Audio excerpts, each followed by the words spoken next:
Bonsoir à tous, bienvenue dans votre émission La Réunion Léla. C'est la rentrée en matière, d'abord pour nous, pour l'émission. C'est aussi bientôt la rentrée de toutes les rentrées, que ce soit scolaire ou autre. Le travail, le BTP va reprendre. Mais on va avoir l'occasion surtout de recommencer, je dirais, à échanger. On va le faire d'abord avec deux Réunionnais qui sont établis aujourd'hui en métropole. Ils vont nous raconter un petit peu leur périple, 38 ans, 37 ans.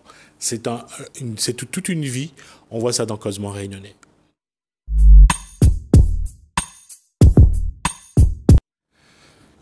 Claudine Promy, bonsoir. Bonsoir. Alain Mariamal, bonsoir. Bonsoir. Alors, j'allais dire, c'est un paradoxe, ça va vous faire sourire, mais je vais utiliser cette possibilité de la langue française.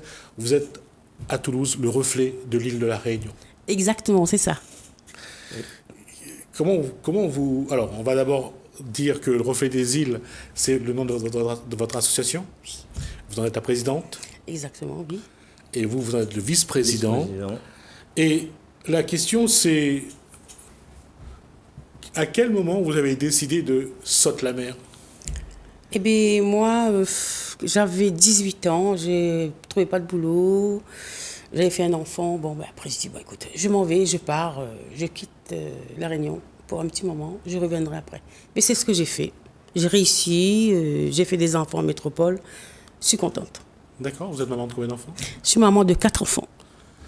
Monsieur, qu'est-ce qui a motivé le départ de la Réunion? Moi, j'étais faire une petite formation. Et puis après, voilà, j'étais en Auvergne à la formation. Et puis après, j'ai atterri dans le 25, dans le Doubs. Et ça fait que je suis resté 32 ans dans le Doubs. Il y a une femme là-dessous, je suppose? Il y a une femme, une fille de 30 ans. D'accord. Non, généralement, si on reste, c'est parce qu'il y a eu une vie aussi qui s'est construite. Oui, la vie après, elle est venue après. Ah, d'accord. L'Auvergne, magnifique région, et le fameux volcan. Oui. Madame est partie dans quelle région? Paris? Alors, non, pas du tout. Je suis partie déjà en premier à Marseille. J'étais à l'école d'infirmière. Oui. Ensuite, j'ai resté 3 ans à Marseille. Et puis, je suis partie directement dans les Pyrénées. Exactement, à Ax-les-Thermes, en Ariège. D'accord. Et comment ça a fait ce basculement vers l'ouest? Parce que j'ai toute ma famille qui est là-bas, ma soeur, mon frère. C'était le premier à arriver à atterrir dans l'Ariège. Et du coup, j'ai suivi pour avoir un peu de contact familier. D'accord. Pour vous deux, la même question. Il y a 35 ans, plus de 35 ans, 37 pour un, 38 pour l'autre. Quand on arrive comme ça, quand on quitte cette île où on connaît chaque galet, chaque chemin, on arrive dans des endroits aussi grands, dans des endroits aussi avec des gens avec d'autres mentalités. Comment on vit cette adaptation? Je dirais que c'était assez rapide. Assez rapide? Oui, je me suis adapté quasiment tout de suite. Tout de suite. D'accord. Voilà. Bon, après, je suis quelqu'un ouvert, je discute bien avec les gens, alors ça passe tout seul. Moi, assez rapide, du côté de Marseille, oui, parce qu'il y avait la chaleur, il y avait le soleil, et tout ça. Mais 3 ans après, arriver dans les Pyrénées, pour moi, c'était très difficile. Entre la neige en 1984, c'était très, très, très difficile pour moi. D'accord. Et après, j'ai rencontré mon mari, j'ai fait des enfants, j'ai travaillé. Bon, ça va, après, ça a été. Mais sinon, c'est très difficile, surtout d'hiver. D'accord. Aujourd'hui, vous êtes où? Vous habitez où? On habite tous les deux ensemble à Toulouse. À proximité de Toulouse. Au nord. Toulouse Nord. C'est la campagne, mais on aime bien. D'accord. Toulouse centre ou bien Toulouse non, on est périphérie? Périphérie. C'est au nord. D'accord. Aujourd'hui, donc, monsieur, votre travail, c'est? Moi, je suis artisan dans le bâtiment. Plaquiste, peintre, un peu de tout. Et madame, aujourd'hui, toujours? Toujours, alors j'étais toujours dans la cuisine, j'ai un food truck, voilà, et je tourmente les Pyrénées. Quelle année vous avez arrêté le travail d'infirmière? Alors j'ai arrêté en 87, quand j'ai accouché de ma fille. Pourquoi? Parce que j'en avais marre. Et c'était pas pour moi du tout ça, ce métier. C'est pas un travail de tout repos. Hein. Non, pas du tout. Alors du coup, j'ai passé un concours pour être cuisinière. Ouais. Jusqu'à maintenant, je suis cuisinière. Un food truck dans la périphérie de Toulouse, qu'est-ce qu'on propose j'allais dire, à cette région de France quand même, qui a aussi ses grandes traditions culinaires? Ah oui, à Toulouse, oui, il y a le fameux cassoulet de Castelnaudary. Voilà. Bon, il y a plusieurs plats, il y a la daube, tout ça.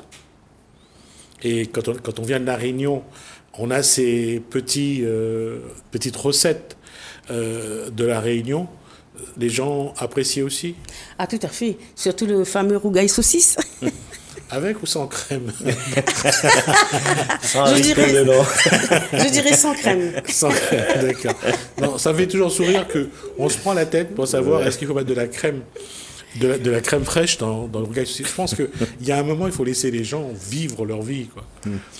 Après, ce n'est pas une insulte si les gens veulent revisiter une recette. Oui, mais bon, la crème, je dirais non. Non, je peux comprendre, il n'y a pas de problème. Mais je dis, bon, on n'en fait pas tout un plat, quoi, après. Tout à fait. La question, c'est, aujourd'hui, comment vous continuez à être le soleil de La Réunion, là où vous êtes? Eh bien, toujours en proposant ma cuisine à des gens de là-bas, et puis en continuant à faire des soirées. Voilà, on a fait une grosse soirée en octobre, et il fait venir des Rayonnais, des Mauriciens, des Malgaches pour chanter pour nous. Ça s'est très bien passé. D'accord. Qu'est-ce qui vous manque à vous depuis 37 et 38 ans que vous êtes là-bas? Qu'est-ce qui vous manque le plus de La Réunion? Moi, je dirais, franchement, pas grand-chose. Non, c'est bien, c'est une bonne chose. J'aime bien venir à La Réunion. Ouais. J'aime bien quand je retrouve toute ma famille, on fait la fête. Voilà, c'est sympa. Mais après, j'aime bien retourner aussi. Parce que là-bas, vous êtes bien. Voilà. Voilà, moi exactement, c'est pareil. Non, on a tout. On a tout, on a les épices, on a de tout. Aujourd'hui, vous pouvez tout commander, tout est livré de toute façon. Tout à fait, voilà. Alors, non, il n'y a rien qui me manque. Si je suis à La Réunion souvent, c'est pour voir ma famille, et surtout mon papa qui a 91 ans. Mais après, sinon, non. D'accord. Je ne suis pas pour l'instant, non. Peut-être à la retraite, on verra bien. Mais pour le moment, non. Je viens en vacances, c'est suffisant. Voilà. La question, quand on parle souvent de faire partir des Réunionnais, vous êtes parti parce que vous avez eu envie. Tout à fait, j'avais envie. Vous êtes originaire de quelle ville de La Réunion? Moi, Rivière-des-Roches, Saint-Benoît. Saint-Benoît et... Moi, de Saint-Clotilde. D'accord, donc Saint-Denis et Saint-Benoît. La question, c'est aujourd'hui, partir, ça a été pour vous une solution. C'est-à-dire aller faire votre vie en métropole, ça a été un choix. Et aujourd'hui, vous pouvez dire que ça a été un bon choix. Oui, moi aujourd'hui, oui, je peux dire que c'est un bon choix pour moi parce que j'ai pu avoir des enfants, ils ont des métiers et puis je préfère. D'accord. Ouais, moi, exactement. Hein, j'avais fait une bonne petite vie dans le Doubs, j'étais bien, artisan. Là, ça fait quelques années que je suis venu sur Toulouse, c'est un petit peu plus différent. Je travaille, je dirais, à moitié dans mon bâtiment et avec Claudine, on travaille ensemble, voilà quoi. D'accord. La question, c'est comment, entre il y a 38, 37 ans à aujourd'hui, quand un Réunionnais quitte son île, qu'est-ce qui a changé? Quand il arrive là-bas, il est tout de suite chez lui, le cadre l'accueille, il met moins de temps à s'adapter. Ça a changé. Qu'est-ce qui a changé dans votre regard à vous et dans le regard du Réunionnais qui, j'allais dire, voyage entre la Réunion et la métropole? Quand on vient ici ou bien quand on part dans les deux là-bas? sens. Pour moi, quand je viens ici, bon, il y a eu beaucoup de changements. Parce que les gens, ils oublient. Beaucoup de changements, c'est pas pareil. C'est plus pareil du tout. C'est pour ça aussi que là-bas, vous connaissez mieux votre environnement. Exactement. Vous êtes adapté. Je suis plus chez moi là-bas qu'ici. Et ici, vous avez même l'impression d'être une étrangère, même quand vous arrivez dans votre quartier. Tout à fait. Voilà. Ça a beaucoup changé. Ça a beaucoup changé, puis les gens ne reconnaissent plus. Puis c'est plus pareil, c'est plus comme avant. Les Roches a beaucoup changé? Ah ouais, énormément. La population, je dirais, ça a quadruplé, peut-être voire plus. Et on a beaucoup bâti, beaucoup bétonné. Tout à fait, oui. Tous les champs qu'on jouait dedans, maintenant c'est des maisons. Puis on n'a plus les mêmes gens. Avant, les gens ils étaient solidaires. Maintenant, il y a plus... Et puis même ça, je veux dire, quand on regarde la rivière des Roches... Ah ben, Rivière-des-Roches, c'est plus la Rivière-des-Roches. Je dirais c'est plus rien, c'est un petit courant d'eau. Oui, c'est devenu un petit courant d'eau, effectivement. Et même l'embouchure où Ah ben oui, ils vont l'embouchure à la bouchique, ils là, vont à la l'époque, bouchique. on allait à la pêche buchique, c'était vraiment... Mais là, c'est méconnaissable, quoi. Et j'allais dire, mais même les régions dans lesquelles vous êtes, ça a évolué. Mais vous avez vu l'évolution. Tout à fait. Tout à fait. Là, oui, on l'a vu. Des constructions, des maisons, des magasins, l'évolution, on l'a vu. On dirait que j'ai grandi avec. Voilà. C'est quelque chose que à chaque fois on part, c'est-à-dire quand on quitte son île, on laisse beaucoup de choses derrière soi. Mais quand on part, quand on va à un endroit où on se sent bien, on construit sa vie. Là aussi, je veux dire, il y a quelque chose à dire, c'est que on n'abandonne pas une île, mais on retrouve un endroit et dans lequel vous pouvez dire que vous êtes bien. Oui. Parce que pendant longtemps, les gens quittaient la Réunion pour la métropole, on mettait toujours en avant le mal-être, tout le contexte psychologique qui était difficile. Finalement, c'est pas toujours vrai. Non, pas Non, du tout. pas du tout. Pour moi, c'était franchement très très bien. La preuve, j'ai mis 11 ans avant de retourner à La Réunion. Ouais, quand même, ouais. Ça change, hein. Ça a vachement changé. Et puis le regard aussi. Justement, quel regard vous portez aujourd'hui sur cette île qui est la vôtre, qui a été la vôtre parce que vous avez vécu, et qui est toujours la vôtre parce que vos liens avec la Réunion sont toujours là. Ah, oui. Quel regard vous portez sur cette île? Ben, moi, je dirais... non. Je le garde pour moi, personnellement. Le regard que Après, porte. je trouve que ça a été trop francisé. Ah bon? Oui. On est devenu trop occidental dans la façon Tout à de vivre. fait. Ouais. Il y a eu, moi, je pense que c'était trop. On aurait dû garder un petit peu. Les traditions. Les traditions seraient été. Voilà, quoi. Bon, après, c'est bien d'évoluer, mais. La question est toujours là, justement. C'est comment préserver les traditions, comment préserver ce que nous sommes, notre identité réunionnaise. Vous, dans votre nouvel espace de vie, les Réunionnais dans leur espace de vie ici. Comment préserver cette identité réunionnaise? Des fois, je me dis même que les Réunionnais de métropole Sont plus Réunionnais que les Réunionnais ici.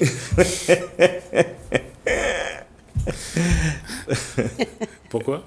parce que on a encore cet esprit Ah, d'accord. de solidarité, bon, même s'il y en a quelques-uns qui... Mais la génération actuelle à La Réunion, ils s'en foutent totalement, quoi. Il n'y a plus de respect, il n'y a plus de... C'est un paradoxe de dire qu'aujourd'hui, c'est vous qui portez encore les vraies traditions réunionnaises? Je dirais oui, moi. Je dirais pas ça, mais... Moi, Non, je non. dirais oui. Non, c'est possible. Hein, Oui, oui. Parce que vous êtes loin, donc vous cultivez quelque chose. tout C'est à un fait. petit peu comme dans l'histoire de la Réunion. Entre les esclaves qui sont arrivés, les engagés indiens qui sont arrivés, ils ont quitté un endroit. Donc ils ont essayé de préserver ce socle identitaire. Donc quelque part, c'est ce que vous faites là-bas. Dans le food truck que vous avez, votre rougail saucisse, il est comme... Comme à La Réunion. Comme à La Réunion, comme maman m'a appris. Voilà. Et alors que d'autres passent rapidement à autre chose. Mais vous, c'est de préserver cette identité réunionnaise. Voilà. Même la mentalité envers mes enfants, je préserve ça, les petits-enfants et tout. Donc j'ai un mélange des petits-enfants. Hein. J'ai des musulmans, j'ai des Tunisiens, j'ai de tout. Ouais. Mais c'est ça qui fait aussi Et je vais être honnête avec vous, il ne faut pas partir là-bas. Hein. Moi, dans ma famille, il y a Marocains, Tunisiens, Malgaches, pareil. Hein. Il y a pas, Moi aussi. Il n'y a pas de...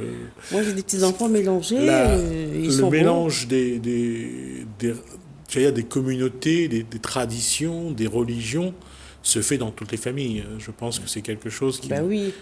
Puisque tous nos enfants vont faire les études en métropole également, donc le melting pot, le métissage se fait tout à fait.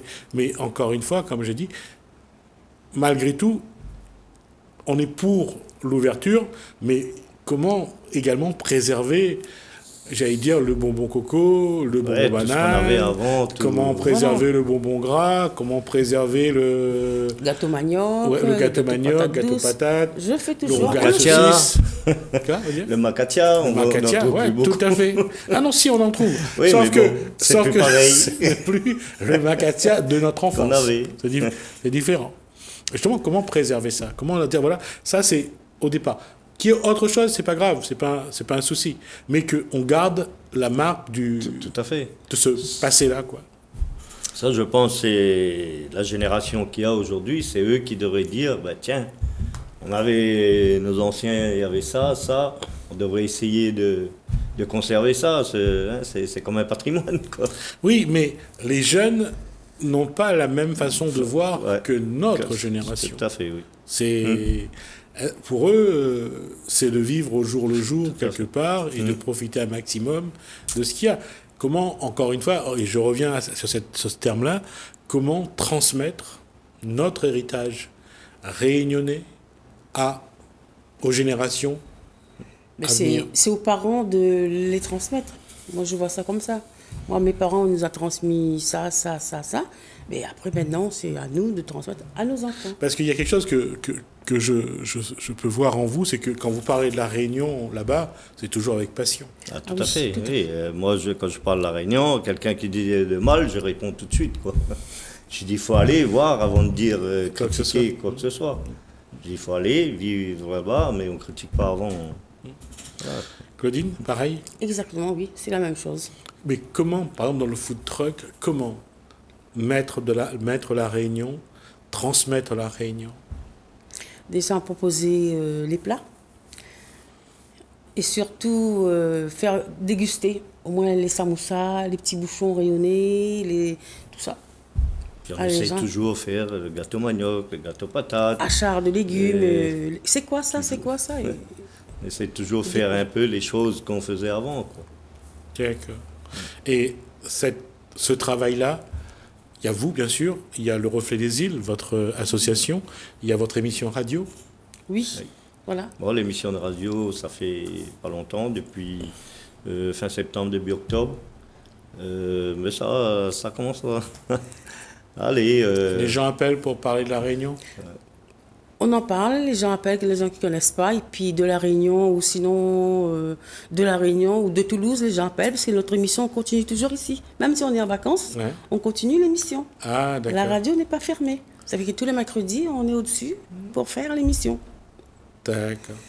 Et c'est ça qui est bien, c'est de dire que finalement, quel que soit l'endroit où vous êtes, il y aura toujours la Réunion. Bah oui. Exactement. Voilà, c'est ça. Ah oui. Ça c'est dans le cœur, hein. Ouais.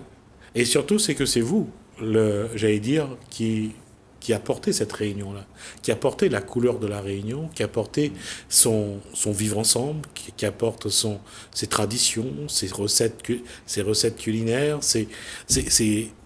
Est-ce que vous vous dites par moment que demain, quand vous serez plus là, vous avez préparé la relève pour que la transmission continue? Ou que chacun doit se décider s'il veut le faire ou pas? C'est que c'est compliqué maintenant, hein, parce que les jeunes, vous avez beau leur montrer quelque chose, hop, Je connais. Non, ça, je suis d'accord. Tout à fait d'accord. ils Et ne s'intéressent pas. Heureusement, encore à La Réunion, je vois, il y a des endroits, il y a encore des jeunes qui, je vois quand je vais à la Rivière-des-Roches, mes neveux, ils sont encore assez marqué par la tradition. traditionnels, ça va. On dit, il y a encore quelques-uns qui s'intéressent. Mais après, on va dire 80% de la population des jeunes. Donc c'est un travail qui va être encore un peu plus complexe que je pense prévu. beaucoup plus. De toute façon, si le bon Dieu nous permet, Jusqu'au bout. jusqu'au bout. Jusqu'on aura la force, la capacité, parce qu'on fabrique tout nous-mêmes, que ce soit les gâteaux, les saucisses, tout nous-mêmes. Alors, j'aimerais bien avoir de la force et puis le courage, et les mains et les pieds pour marcher, et les mains pour travailler. Quel est le premier carré que vous avez offert aux métropolitains quand vous êtes arrivé en métropole? On gagne saucisse. On pourra faire ce qu'on veut. Le rogaille saucisse est Voilà. indétrônable. Et après, il y a le poulet massalé aussi, ils adorent ça. Les autres. Ça change du masala des maghrébins. Voilà. Ça n'a rien à voir. Oui, mais Les gens, ils confondent là-bas. ouais, les gens confondent, bien sûr. C'est pour ça que j'ai dit ça change. Hein. Ouais. Parce que quand on regarde la couleur du poulet, c'est pas facile de faire la différence. Même le colombo des Antilles, si les gens confondent le massalé et le colombo. Ah bon? J'ai dit non, pas du tout, ça n'a rien à voir. Notre massalé, c'est quand même quelque chose vraiment extraordinaire. Ah oui, par rapport au colombo, c'est rien pour moi. Alors, juste rappeler que le colombo est un plat des Antilles. C'est un curry poulet avec des épices et qui parfois peut ressembler, au poulet massalé. Oui, voilà. Donc voilà. En tout cas, ça a été un échange magnifique. En tout cas, moi, ça me fait plaisir de voir que la Réunion continue à exister. Et quand on dit la Réunion existe, c'est partout sur la planète. Quand on regarde Réunionnais du monde, on voit des Réunionnais partout. Et ça, c'est magnifique. Il faut savoir qu'il y a le même nombre de Réunionnais à l'extérieur qu'à l'intérieur. Oui, c'est vrai. Il y a le même nombre de Réunionnais. Et ça m'a toujours surpris, mais en tout cas, quand on vous voit, ça fait chaud au cœur. Merci pour ce que vous faites. Merci à vous. Merci d'être vous. Et en tout cas, la Réunion continuera à éliminer Toulouse et la métropole, parce que c'est aussi l'objectif des Réunionnais qui partent à l'aventure.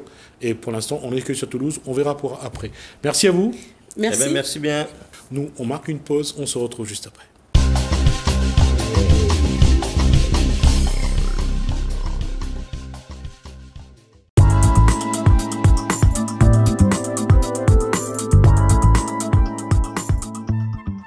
À quel âge vous êtes devenu facteur? À 19 ans. Vous êtes devenu facteur où ça? En métropole. Dans quelle ville? Au départ, dans la région parisienne, à Boulogne-Billancourt. Il y a quelques années à Boulogne-Billancourt. Après tout le reste, la plus grosse partie de la carrière, à Castres, dans le Tarn. Quoi l'a décidé de devenir facteur déjà? Ça, c'est une drôle d'anecdote. C'était, je me rappelle, c'était en décembre 1973. Décembre 1973, il y a le facteur qui venait passer à la maison. Il y a un portant le journal et ma mère qui lit le journal. Il me dit, tiens, il y a un concours de facteur dans le journal, pourquoi tu ne le passes pas? Et après, c'est de là, après j'ai fait la démarche pour m'inscrire, pour déposer ma candidature et passer le concours. J'ai passé le concours en 1974. Et en quelle année tu es arrivé en métropole? 1975. Combien de temps ça a duré le métier de facteur en métropole? Et de 1975 à 2012. Ça a été long? Non, pas long, non, pas long. Non, c'était un métier agréable. Le métier était agréable, on ne voyait pas le temps passer. C'était quoi facteur en 1975? Oh, facteur en 1975, disons, au début c'était bon, démarrer dans la région parisienne. C'était pas ingrat, mais on était à peu près invisible par rapport à la population dans la région parisienne. On avait le contact souvent avec les patrons de bistrot, les entreprises, mais très peu avec les particuliers. Les particuliers peut-être branchés dans la ville de Boulogne-Billancourt, c'est plus résidentiel. C'était des gens qui venaient, qui partaient le matin, qui rentraient le soir. On ne le voyait pas tellement. J'avais une tournée, j'ai gardé pendant 8 ans à Boulogne. Il y avait des gens que je ne connaissais pas. Mais après, quand j'étais muté en province, là c'était différent. Alors, que ce soit à Boulogne-Billancourt ou en province, à Castres, quel était le travail du facteur? Ben, le travail du facteur, c'était plutôt un service pas considéré comme un travail, c'était un service qu'on rendait aux gens. On était un peu de tout pour les gens. C'est pour ça que le travail était agréable. Le travail était agréable pour la plupart des gens qu'on côtoyait. On était beaucoup inconfidents. Il y avait des endroits, ils voyaient juste le facteur, cette personne qui voyait de la journée. C'est pas vraiment un travail, c'était plus un service rendu. C'était plus un service rendu par rapport à la population. Ça signifie que les conditions de travail étaient bonnes? Ah oui, les conditions étaient bonnes, oui. Les conditions de travail. Même si on n'avait pas des grosses payes, mais les conditions étaient bonnes. C'est le fait d'être dehors.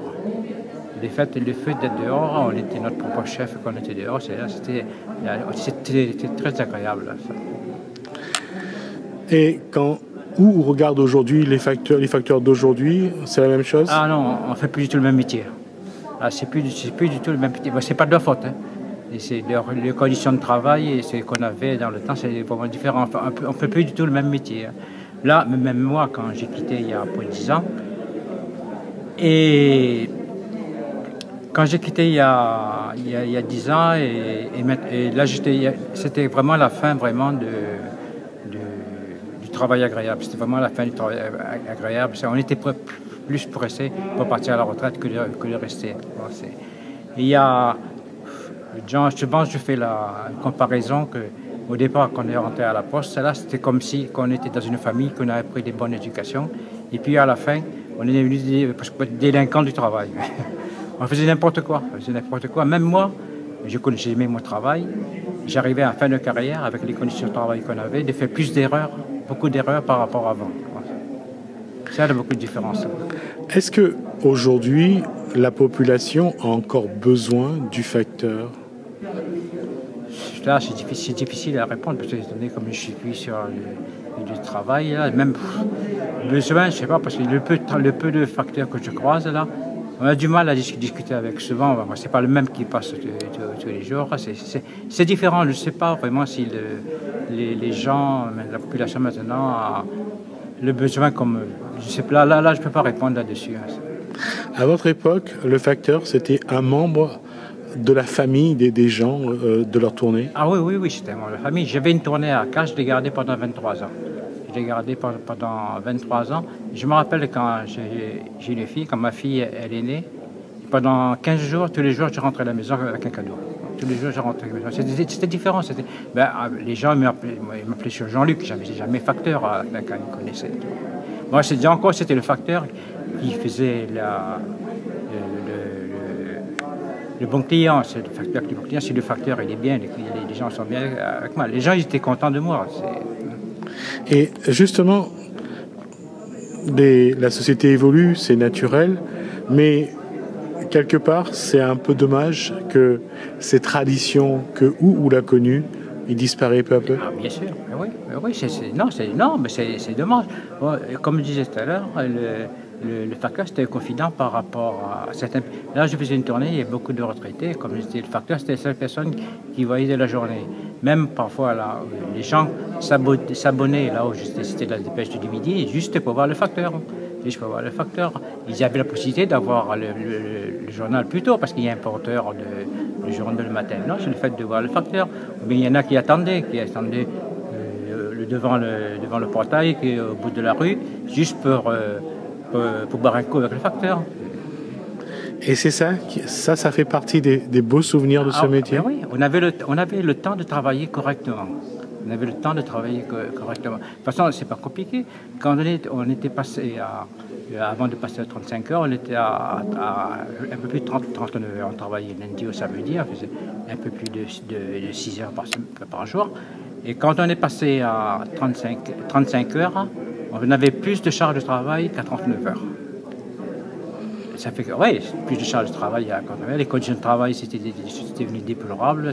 C'est pour ça que je disais tout à l'heure, c'est que même moi, en fin de carrière, je faisais plus d'erreurs avec les nouvelles conditions de travail. Quel souvenir gardez-vous de cette activité professionnelle? Dans l'ensemble, un bon souvenir, même si à la fin, ça s'est dégradé. Dans l'ensemble, un très bon souvenir avec des connaissances.